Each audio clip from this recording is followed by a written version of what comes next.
This is Squeaks and I'm Sparks. I love riding my classic Schwinn every day, but a few days ago I fell off of it and broke my arm. And I wasn't even doing a stunt like this.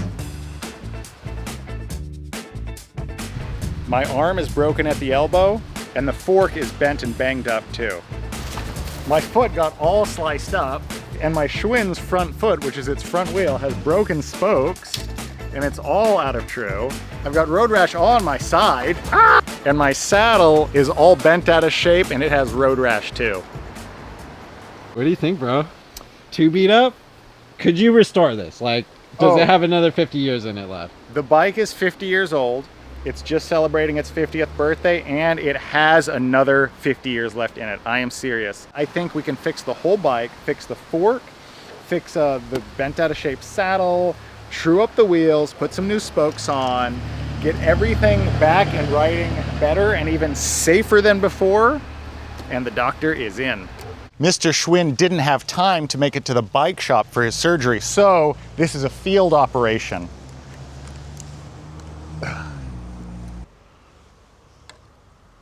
Oh, we've still got a chance. So, Mr. Schwinn, on a scale of single speed to 10 speed, how would you rate your pain? Oh my goodness, that bad? Well, I guess you do have 10 speeds. Oh, actually, first, are you okay if AI records this appointment?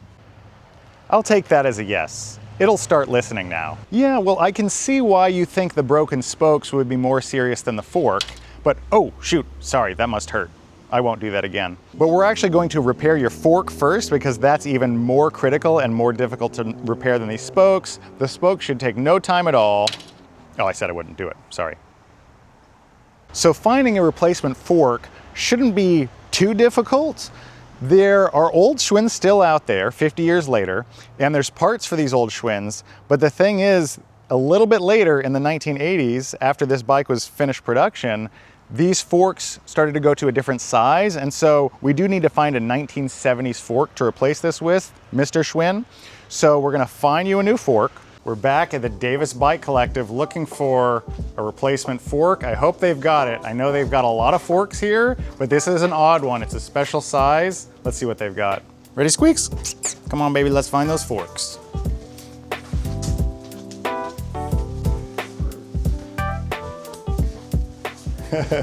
Gonna help Squeaks? See if Squeaks can sniff out one of these forks. This funky fork. Maybe one that's not quite so wavy. And we know just the spot. They've got all the forks here. So we've got a treasure hunt. Wow, where do I start? Okay, we got 26-inch forks, 700 forks. We're looking for one just like this. I think I might see one. Let's see, can you tell us in the audience? Can you find our fork? It's kind of like a puzzle game. Tell us if you see a fork that's gonna fit a 1976 Schwinn Super Sport. I see two candidates right now. What do you win if you find it before we do? Leave us a comment if you find the fork. Dude, Soup, you found it, man. Okay, this is our best candidate. I could tell because it has that paint right there on the side. This is clearly a Schwinn fork. And it is not quite the right color. You see, we got the baby blue. This one's dark green, but if you hold those next to each other, yeah, it doesn't look like they cut the fork. It looks totally original. Ours is bent, so it looks a little different, but this is a Schwinn fork without a doubt. Every time I ask him about all these different size steer tubes, different diameters of seat posts, stems, everything, Chef always knows the answer. So I'm gonna surprise you with another question here, Chef. What's this thing here called? Crown race. Crown race, okay. How do I get this crown race off and put it on our new fork? Well, the way you get it off is you open up the vise. Oh, wow. You grab a mallet. No way. Real time. Let's see the fork.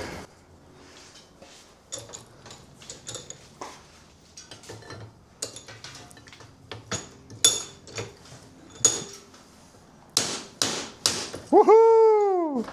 There's off with the old. That's so much easier than I thought. And how do we get this on the new one? For the new, we need the crown race setter tool. Oh, a crown race setter tool. Gotta get through this way. This goes on here. Crown race slides down there. Okay, any grease? Nah, I know. Okay.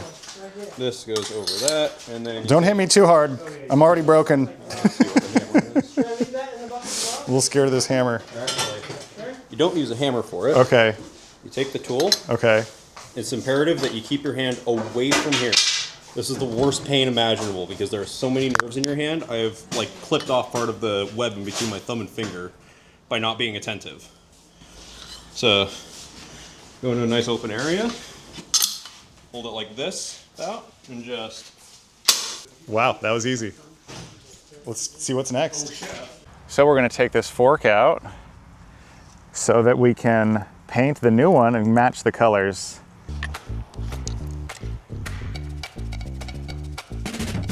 It's comically long thread. In my head, I'm thinking, Sparks, please edit this down. Don't let this one breathe. So we've got some blue paint and some white paint, and we're gonna go ahead and mix those up a little bit. Try to get the right color match for this old Schwinn. And here's the fun part. It's gonna be a little tricky. Whoop! Perfect. And I'm just gonna have to get a little bit of white in there. If you know a better way to do this, leave us a tip in the comments because we are not professional painters, but you know, that blue isn't too far off on its own. And isn't that a super pretty blue? But let's put just a little splash of white. Wow, doesn't that look cool? It's like latte art. Again, we are not professional painters. This looks really cool. We should just paint it on like this. Yeah, two-tone. But if you are a professional painter, give us some tips about how we can do this a little more efficiently next time. Oop, how did that happen?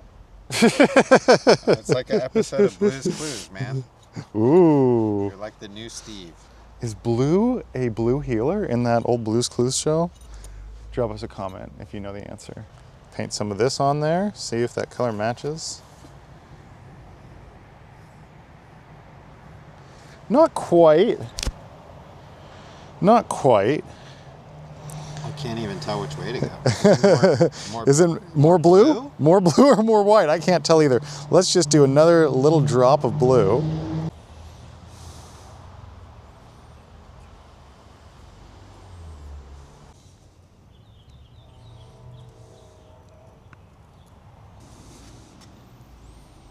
Changing a spoke is something actually anyone can do at home. Pretty much every American house has a sort of specialty wheel building parts bin. I mean, I know I do. You know, it might be next to your laundry machine, you know, where you keep the dishwasher soap and everything like that. And so that's where we keep our spokes, right? Everybody keeps their spokes in a bin like this. And so all I've got to do is find an old spoke from a recycled wheel like we all have at home and find one that's about the right length because we keep every different length of spoke in the bin, right, Soup? And you know, that's why they say don't throw it out, never throw anything away because you might need it one day, right? Is that the Marie Kondo? Is that what she says? I think she's advocating for keeping a lot of things in your condo. In your condo. And we really do have the spokes. And so if you look at the old spoke here, this looks like just about exactly the same length. And so this one should do. We've got plenty of these. So we're gonna take these old spokes off, put the new ones on. Should be no problem. Is it just me? Is it just me who has the bin of old spokes? You can even see in the shadow that this wheel's not true.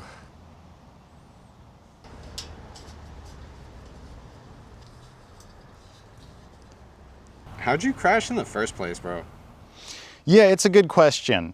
I wasn't doing any crazy stunts. Squeaks was not involved in the crash at all. He was at home. I find that very hard to believe. Because you've seen what I do with Squeaks on this bike, and That looks way more dangerous, bro. 1 foot, doing a quadricep stretch. Yeah, 1 foot, quadricep stretch. holding Squeaks. Leash out in the other hand. What happened was I actually slipped off of these pedals because there's no grip on the bottom there. And so I was accelerating a little carelessly at a stoplight, and I pedaled too fast and too quick, and my foot slipped off of this side of the pedal, and it actually got jammed in the front spokes there. And that sent me over the handlebars. The bike got the fork all bent. That's how we bent the seat. That's how I got road rash, my foot all cut up, and my broken elbow. And I don't blame the bike for this.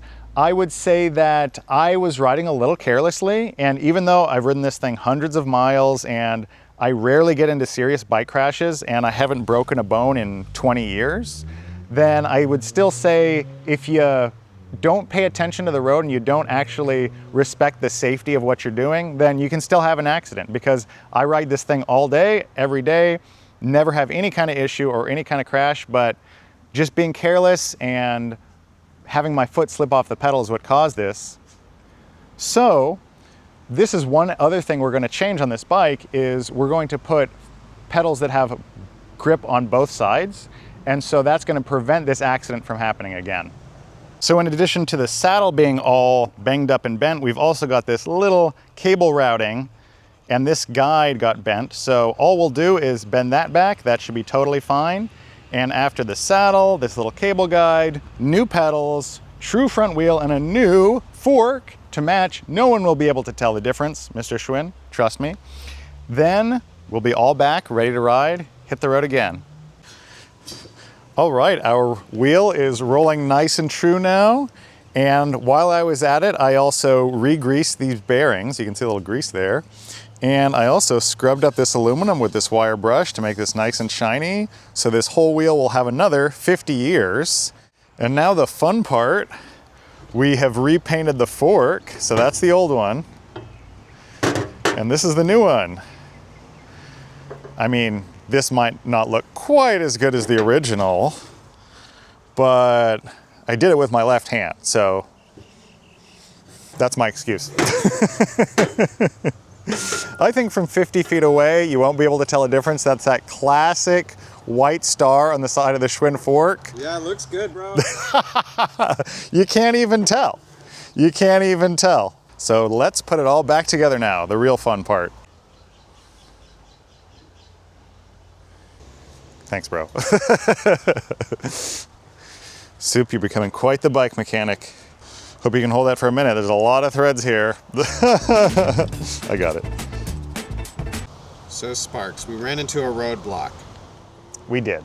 I thought these forks looked like exactly the same, but if you look at these steer tubes, you can see the old green one that we repainted is a little bit longer. And so we cannot actually thread the bearings on. So we have a little roadblock, but these threads here are extra long and we don't need all those threads. So it's as easy as just cutting off, you know, a few centimeters there of that thread, and then we'll be able to slide this fork right in, put it on there, and get Mr. Schwinn back on the road. Okay, so we've just got to measure where we're going to cut this new fork. So we've got the two forks next to each other. We got them end to end there. Are you just gonna eyeball it? Right about there.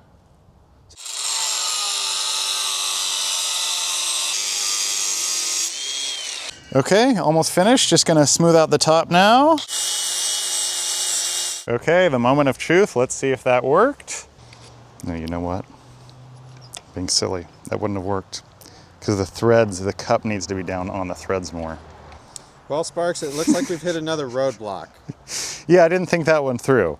So it actually wasn't the distance between the top of the tube and the bottom of the steer tube. It was actually the distance between the bottom of these threads and the bearing itself. So we didn't get any closer. So somehow we're going to need to chase these threads around and actually get this cup further down on the steer tube, because it doesn't matter.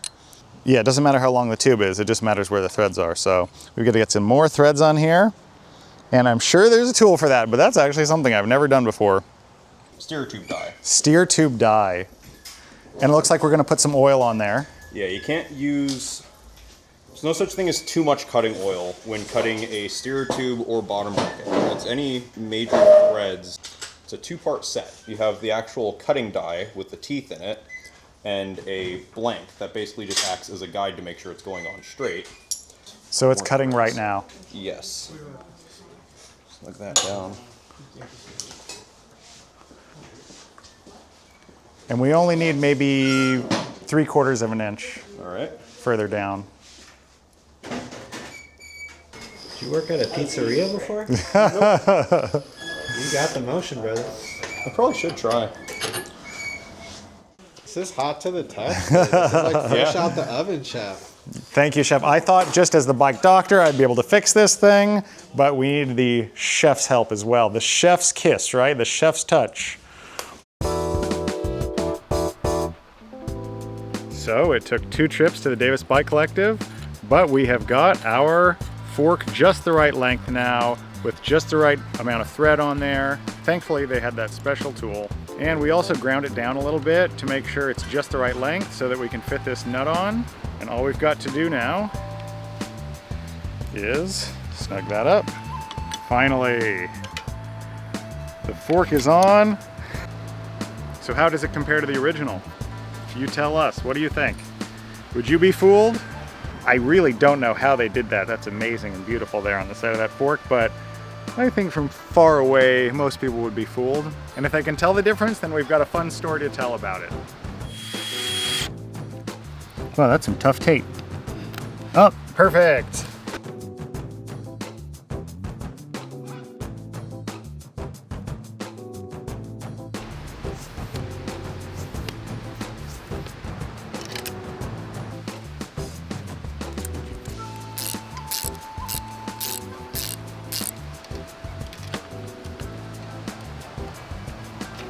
If you're a bike mechanic, you might know that this is called a 4th hand tool. And a little less common is I've heard this called a 3rd hand tool. I don't know, but it helps me put the brakes on.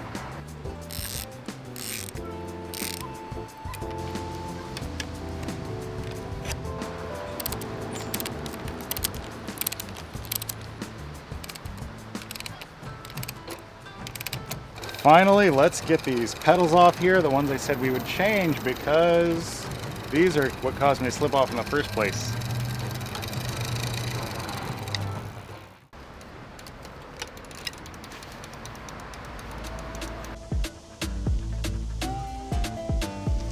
Can you believe it?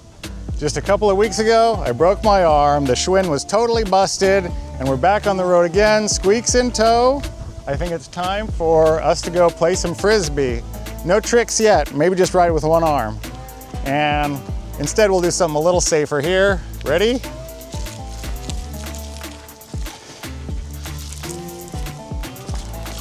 Okay, Squeaks. Abajo. Yeah, boy. Ready, baby? Frisbee.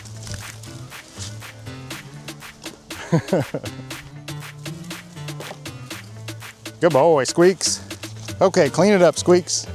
If you're considering attaching a trailer to your bike for a dog or cargo or anything really, even a cat, whatever you want to bring, then check out the link in our description for the Robert Axel project. They allow you to attach almost any trailer to almost any bike, and that also helps support the channel if you use the link in the description.